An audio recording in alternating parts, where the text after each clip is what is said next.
జీవితంలో డబ్బులు లేకపోతే మన బంధువులు కానీ, చుట్టాలు కానీ, ఫ్రెండ్స్ కానీ ఎవరు కూడా మనం వాళ్ళ ముందు తక్కువగా చూస్తారు. మరి డబ్బుతోనే అన్నీ ముడిపడి ఉన్నాయి.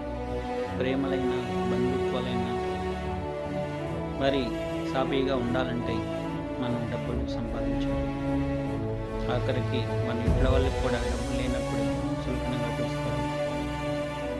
ప్రతి ఒక్కరూ మన జీవితం సాఫీగా సాగాలన్నా, ఆనందంగా ఉండాలన్నా డబ్బులు ఉండాలి. డబ్బులుంటే కొండ మీద కోతైనా మన ఇంట్లో ఉంటుంది. అందువల్ల ఎంతటి అంబానీ అయినా ప్రతి ఒక్కరికి జీవితం మరి ఆనందంగా జరుగుతుందంటే డబ్బులు ఉంటేనే ఈ ప్రపంచంలో ప్రతిదీ మనం కొనగలం.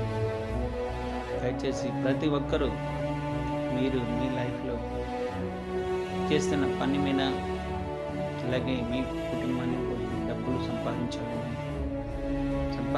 ఎట్లాగైనా సరే మీకున్న మార్గాలు డబ్బులు సంపాదించండి. జీవితాన్ని హ్యాపీగా గడిపండి.